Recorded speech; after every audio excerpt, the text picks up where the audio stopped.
Explainer x में आज हम जेनरेटर एक्स के सीजन 2 एपिसोड 19 को डिस्कस करने वाले हैं, जिस एपिसोड का नाम है लायंस एंड लैम्स। ये वाला एपिसोड सीजन 2 का लास्ट एपिसोड है। इसके बाद से हम सीजन 3 को एक्सप्लेन करेंगे। So if you are excited for season 3 then comment below. इस एपिसोड में एक नया कैरेक्टर एंट्री करेगी, सो वीडियो को पूरे एंड तक जरूर देखना। एपिसोड के स्टार्टिंग में हम देखते हैं प्रोविडेंस एजेंट्स किसी चीज के लिए तैयार खड़े हैं और वो सब डरे हुए हैं। रेक्स वहाँ पहुँच जाता है। सिक्स आकर कहते हैं ये एजेंट्स नर्वस लग रहे हैं, शायद उन्होंने कभी इस तरह की सिचुएशन का सामना नहीं किया है। रेक्स कहता है या ये एक प्रॉब्लम हो सकता है। उनकी बातचीत खत्म होते ही ब्रिज वहाँ आती है एक अजीब सी मशीन पहनकर। वो अपने पोर्टल की मदद से सारे एजेंट्स को टेलीपोर्ट कर देती है। जब रेक्स और सिक्स उसके ऊपर अटैक करने आते हैं वो कुछ इवोस को टेलीपोर्ट कर देती है। ब्रिज की उस मशीन को देखकर रेक्स कहता है तुम्हारा ये नया खिलौना क्या करता है ब्रिज? ब्रिज कहती है तुम्हें जानकर अच्छा नहीं लगेगा, और वो एक पोर्टल ओपन कर देती है जिसके अंदर से एक टीरेक्स डायनासोर आता है।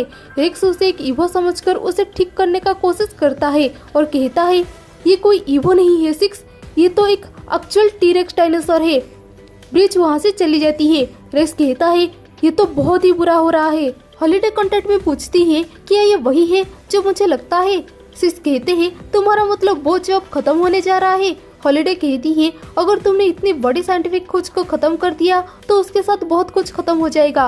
रेक्स कहता है पर वो हमें खाने की कोशिश कर रहा है। सिक्स कहते हैं तुमने डॉक्टर की बात सुनी, अब उसे संभाल कर पकड़ना। आखिरकार वो सब उसे पकड़ लेते हैं, पर कुछ देर बाद वो धूल बन जाता है। व्हाइट नाइट कहते हैं ब्रिज पहले से ही काफी ताकतवर है और अब तुम मुझे ये बता रही हो कि वो वक्त के पार जा सकती है।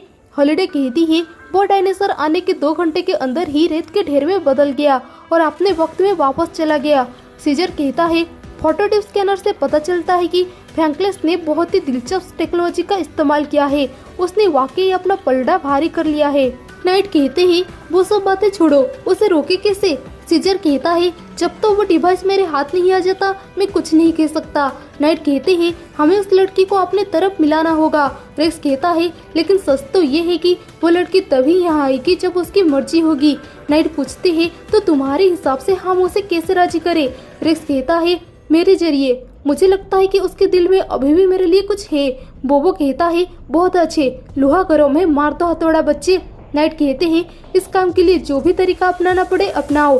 प्रोविडेंस पे बहुत ही कड़ी नजर रखी जा रही है और फ्रैंकलिस को फायदा उठाने का इससे अच्छा दूसरा मौका नहीं मिलेगा। कुछ भी करो उसे लेकर आओ। उनके मीटिंग के बाद सिक्स हॉलिडे से कहते हैं मुझे कुछ कहना है।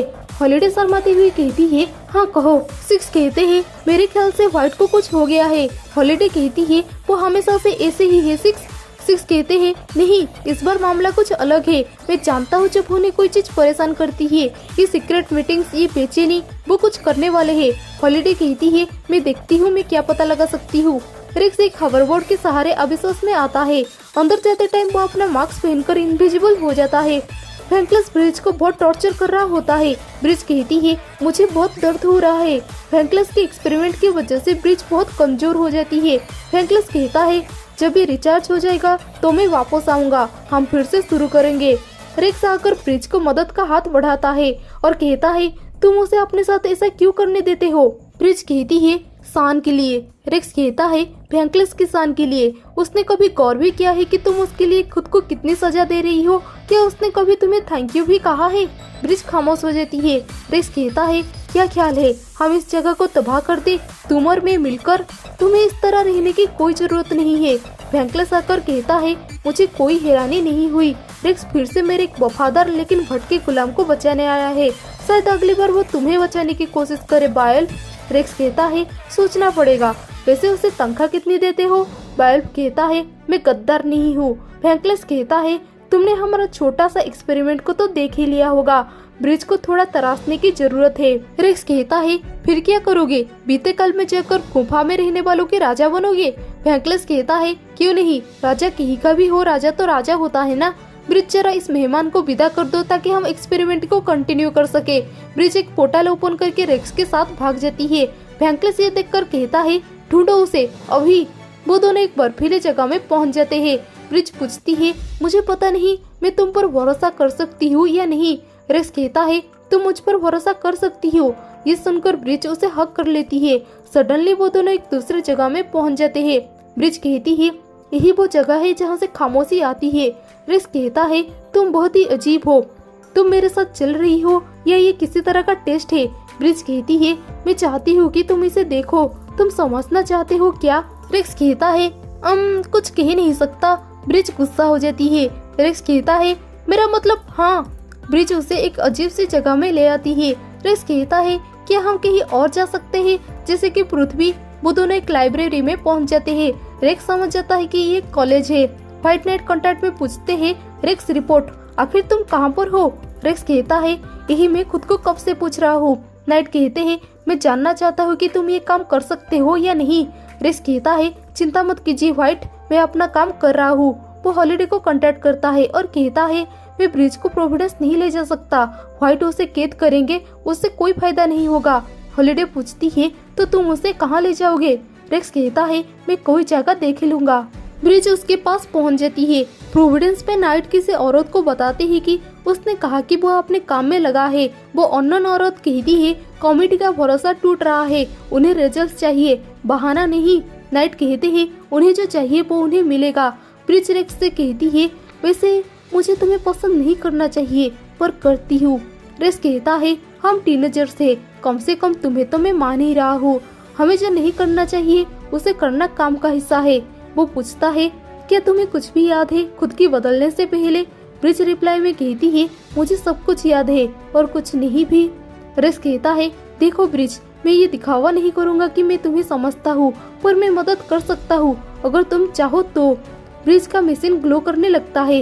रेक्स उस मशीन को शट डाउन नहीं कर पाता है। ब्रिज कहती है मैं इसे चाहकर भी नहीं रोक सकती, कंट्रोल वेंकलेस के पास है। वेंकलेस आकर उसकी मशीन को ऑफ कर देता है। ब्रिज पोर्टल्स नहीं बना पाती है। रेक्स वेंकलेस से फाइट करता है और ब्रिज को लेकर एक होवरबोर्ड से भाग जाता है। ब्रिज कहती है वो मुझे तकलीफ पहुंचाएंगे, उस डॉक्टर ने पहले भी मुझे बहुत तकलीफ पहुंचाई है। रेक्स कहता है मैं वादा करता हूँ प्रोविडेंस में तुम्हें कोई तकलीफ नहीं पहुंचाएगा। ब्रिज कहती है और फिर हम हमेशा हमेशा के लिए साथ रह सकते हैं। रेक्स कहता है हाँ ऐसा ही कुछ समझ लो। ये मैं खुद को कहाँ फंसा रहा हूँ। उतने में प्रोविडेंस के बाकी एजेंट्स के साथ व्हाइट नाइट आकर ब्रिज के ऊपर हमला कर देते हैं। रेक्स गुस्सा हो जाता है। ब्रिज डर के मारे सभी एजेंट्स को टेलीपोर्ट कर देती है। एजेंट 6 भी वहाँ आ जाते हैं। नाइट कहते हैं हम उसे कंट्रोल नहीं कर सकते हैं। रेक्स कहता है कंट्रोल, उसके पावर्स वापस आ चुके हैं। वेंकलेस वहाँ पहुँच जाता है। रेक्स उन दोनों से रिक्वेस्ट करता है उसे सिचुएशन को संभालने को देने के लिए। नाइट वेंकलेस के ऊपर अटैक करते हैं। वेंकलेस कहता है अगर तुम्हें जरा भी पता होता मैं क्या करने की कोशिश कर रहा हूँ तो तुम भी मेरा तारीफ करते। नाइट कहते हैं जरा मुझे तो बताओ। वेंकलेस व्हाइट नाइट को काफी डैमेज पहुँचाता है। 6 आकर उन्हें बचा लेते हैं और कहते हैं नाम है एजेंट 6। वेंकलेस कहता है हम पहले भी मिल चुके हैं। 6 कहते हैं भूल जाओ। फाइटिंग को छोड़कर रेक्स ब्रिज के पास आता है और वेंकलेस को कहता है तुम उसकी इस्तेमाल कर रहे हो। वेंकलेस कहता है वो ये जानती है और प्रोविडेंस भी यही करेगी। ब्रिज कहती है मेरे 2 फेवरेट्स दोनों ही झूठ बोलते हैं। रेक्स कहता है ब्रिज आई एम सॉरी, मैंने सच कहा था। और वो उसके मशीन को एक्टिव कर देता है अपने नेनेट्स की मदद से। वेंकलेस जोर से हंसते हुए कहता है तुमने उसके हाथ में भरी हुई गन पकड़ा दी। रेक्स कहता है अब ये उसकी मर्जी है कि वो इसे कैसे इस्तेमाल करती है। वेंकलेस कहता है काश तुम ये समझ सकते रेक्स की दुनिया कैसे चलती है। ब्रिज एक बहुत बड़ा पोर्टल ओपन कर देती है। वेंकलेस कहता है तुम हो हमारा पहला टाइम ट्रेवलर, तुम्हें तो गर्व होना चाहिए। चलो ब्रिज अपना कमाल दिखाओ। ब्रिज रोते हुए वेंकलेस को टेलीपोर्ट कर देती है। रेक्स कहता है ये बंद नहीं होगा, आई एम सॉरी, मुझे पता नहीं था। वो 6 को कांटेक्ट में कहता है 6 सबको यहाँ से बाहर निकालो अभी। और वो धीमी आवाज में पूछता है तो अब क्या होने वाला है।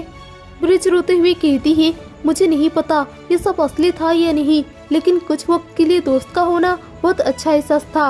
और वो रेक्स के गले लग जाती है। रेक्स भी उसे हक कर लेता है। टाइम ट्रैवल कंप्लीट होता है। रेक्स एक डिजर्ट एरिया में पहुंच जाता है और कहता है मैं सही सलामत बच गया। ओ नो, कहीं मैं फटने तो नहीं वाला हूँ। वो प्रोविडेंस को कांटेक्ट करता है। एक एजेंट रिप्लाई में कहता है हमने सुन लिया रेक्स, हमें पता चल गया है कि तुम अब कहाँ हो, हम जंप जेट भेज रहे हैं। रेक्स 6 के बारे में पूछता है पर वो एजेंट्स उसे कुछ भी जवाब नहीं देते हैं। एक एजेंट इन्फॉर्म करके कहता है रेक्स आ गए हैं, हम हेडक्वार्टर जा रहे हैं। रेक्स कहता है 10 मिनट पहले मैं एक जबरदस्त लड़ाई में जूझ रहा था, मुझे वापस जाना होगा। वो एजेंट कहता है वो लड़ाई खत्म हो चुकी है। रेक्स पूछता है, सिक्स ठीक है ना? फिर से वो एजेंट्स खामोश रहते हैं। सीजर उसके गले लग जाता है। रेक्स कहता है, ब्रिज ने अभी मुझे टेलीपोर्ट कर दिया था और तुमने ये दाढ़ी कब बना ली? सीजर कहता है, ब्रिज ने तुम्हें ऐसे ही टेलीपोर्ट नहीं किया था, तुम 6 महीने से लापता थे, असल में तुम अब फ्यूचर में हो। रेक्स सरप्राइज्ड हो जाता है। सीजर कहता है, यह कुछ बदलाव हुआ है। रेक्स व्हाइट नाइट से मिलने उनके ऑफिस में आता है, पर वहाँ व्हाइट नाइट की बजाय एक औरत होती है।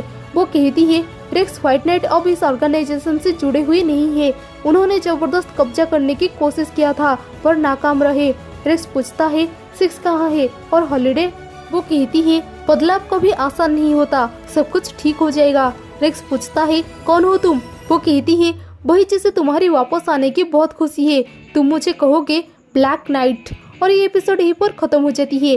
पता है कि ये वाला एपिसोड बहुत कंफ्यूजिंग था, मुझे भी कुछ समझ में नहीं आया था। बस इतना पता है कि रेक्स 6 महीने बाद वाले फ्यूचर में आ गया है, जहां प्रोविडेंस को चलाती है ब्लैक नाइट। रेक्स के बाकी साथी अभी भी मिसिंग है। खैर, आप में से जो लोग सीजन 3 के एक्सप्लेनेशन चाहते हो, नीचे कमेंट पे जरूर बताना। और अगर आप लोगों ने प्रीवियस एपिसोड को मिस कर लिया है तो इस एंड स्क्रीन के लेफ्ट वाले वीडियो पे क्लिक करके देख लेना।